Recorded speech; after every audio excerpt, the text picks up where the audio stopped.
ng breast powder, meron akong masasadya sa inyo. Ito yun, yung face powder ng Face Lady. Waterproof to guys, and maganda yung oil control nito, I swear. Check natin yung pagiging waterproof niya, basahin natin tong powder.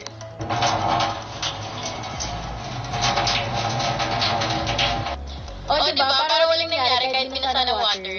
Applyin natin siya dito sa side ng face ko na to. Grabe yung coverage, tingnan nyo naman. Onti lang yung kinuha ko niyan ha. Kailangan natin i-blend ng maayos para hindi tayo mukhang espasol. Gumamit na pala ako ng brush para i-blend. Ayan, tignan nyo, makikita nyo kung gano'n siya nakaka-mattify compare dito sa kabila. Diba? Ang fairness, ang ganda niya talaga. So alam nyo na, parang nagbubuto sa product na to.